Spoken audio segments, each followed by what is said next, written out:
సహ ప్రచార కార్యదర్శి ఎస్ రమేష్ గారిని ఆహ్వానిస్తున్నాను. తల్లి తమిళానికి వందనం. నా ప్రాణమైన నాయకుడు తలపతి గారికి ప్రాణవందనం. మా నాయకుడికి జన్మనిచ్చిన తల్లిదండ్రులకు, ఈ వేదికపై ఉన్న మిత్రులందరికీ నా వందనాలు.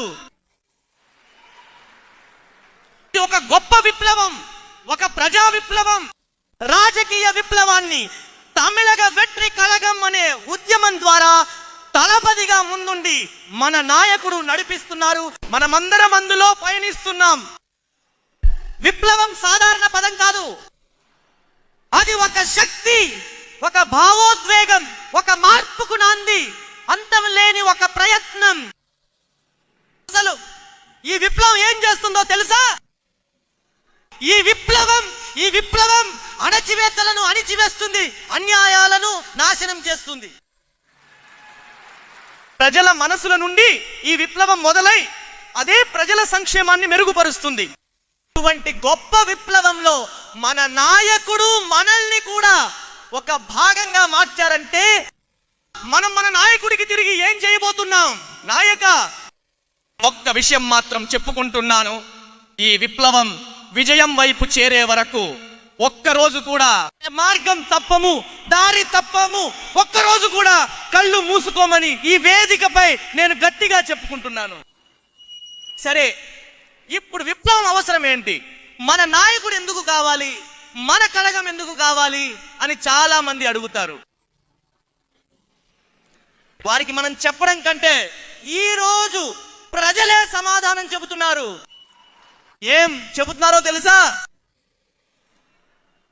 కడుపులో ఉన్న ఆడపిల్ల నుండి వయసైన అవ్వ వరకు ఆడవాళ్లకు భద్రత లేని పాలనను నడుపుతున్న ఈ పాలకులు మాకొద్దు. తమ ఇంటి ఆడవాళ్లకు అన్నగా, తమ్ముడిగా, కొడుకుగా భద్రత ఇవ్వడానికి మా నాయకుడు తలపతి గారే కావాలని ప్రజలు గట్టిగా కోరుకుంటున్నారు. ప్రతిరోజు ఘోరమైన హత్యలు, దోపిడీలు, ఇంకా లైంగిక నేరాలు జరుగుతూ ఉన్న ఈ సమాజంలో శాంతి భద్రతలు కాపాడకుండా చోద్యం చూసే పాలకులు మాకు అవసరం లేదు. ప్రజలను కంటికి రెప్పలా కాపాడాల్సిన మా నాయకుడే ముఖ్యమంత్రి కావాలని ప్రజలు అంటున్నారు.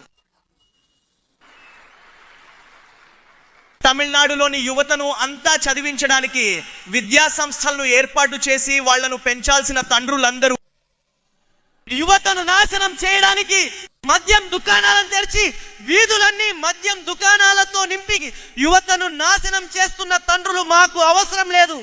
మత్తు పదార్థాలను అదుపు చేయని తండ్రులు మాకు అవసరం లేదు. ప్రతి ఒక్క కుటుంబంలో ఉన్న తల్లుల ఆస్మాక్ అనే ఎముడి రూపంలో తాళిబొట్లను తెంచేస్తున్న ఈ పాలకులు మాకు అస్సలు అవసరం లేదని కుటుంబంలో ఒకరిగా, ఆ కుటుంబ పెద్ద కొడుకుగా నిలబడి మమ్మల్ని కాపాడటానికి మా నాయకుడే ముఖ్యమంత్రి కావాలని ప్రజలు కోరుతున్నారు.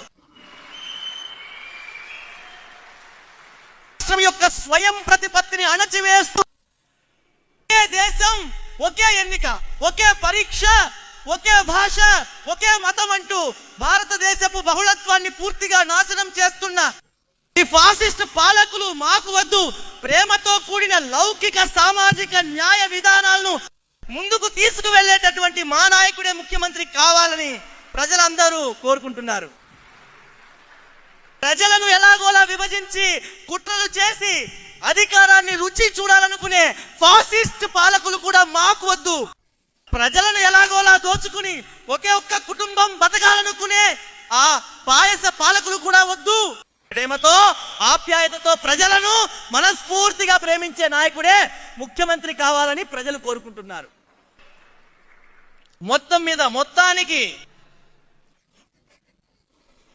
ఈ ప్రజాస్వామ్యాన్ని గొయ్యి తీసి పాతి పెడుతున్నటువంటి ఈ కేంద్రంలోని బీజేపీ, రాష్ట్రంలోని డిఎంకే ఇక తమిళనాడుకు అవసరమే లేదు.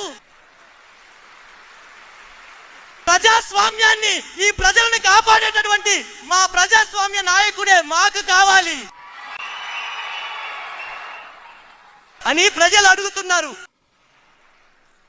ఇదిగోండి, ఈ రోజు ప్రజల అభిప్రాయం ఇదే విధంగా ఉంది. విప్లవ నాయకుడు ఎంజీఆర్ తర్వాత తన సొంత అభిమానులను, కోట్లాది ప్రజలను ఓటర్లుగా ఈ సంఘం యొక్క సహచరులుగా మార్చగల ఏకైక మహాశక్తి ఉన్న నాయకుడు మన నాయకుడు. వెంటనే ఒక గుంపు ఓకే ఎంజీఆర్ అని బయలుదేరింది. ఎంజీఆర్ లాగా వస్తారా అని అడుగుతారు. మా నాయకుడే స్వయంగా చెప్పారు ఎంజీఆర్ అంటే ఒక్కరే అని.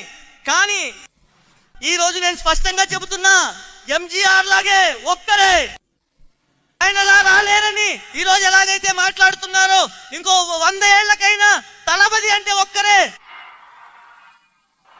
అసలు నాయకుడు అంటే ఒక్కరే.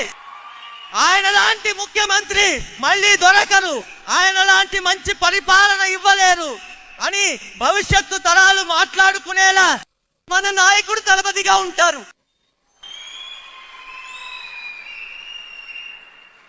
ప్రజలను కలవలేదు, క్షేత్రంలోకి అస్సలు రాలేదు, ఇలాంటి కథలు చెప్పి పిల్లి మొగ్గలేసి గొంతుతో గారడి చేస్తారు.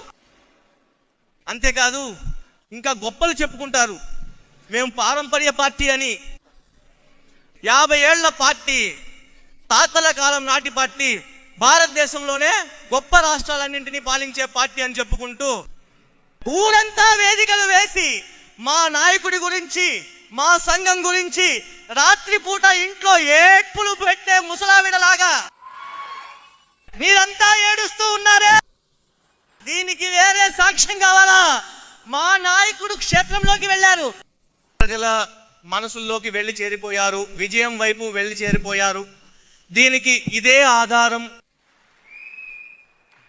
ఇంత రాజకీయం మాట్లాడుతున్నాం, ఇంత తీవ్రంగా రాజకీయం మనపై కేంద్రీకృతమైంది. మనల్ని చూసి వీళ్ళు చేసే ఒకే ఒక ఎగతాళి విమర్శ, చిన్న పిల్లలు అని.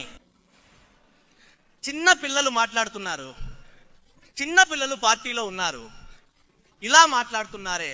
వేదికల మీదకి ఎక్కి నాటకాలు వేసి ప్రజలను మోసం చేసి యువత రాజకీయాల్లోకి రావాలి, రాజకీయాలు కొత్తగా మారాలి, కొత్త రక్తం ఎక్కించాలి అంటూ మాట్లాడి ఈరోజు మిమ్మల్ని ప్రశ్నిస్తుంటే మాలాంటి యువతను చిన్నపిల్లలు అంటున్నారంటే మీ భయం మాకు బాగానే అర్థమవుతోంది,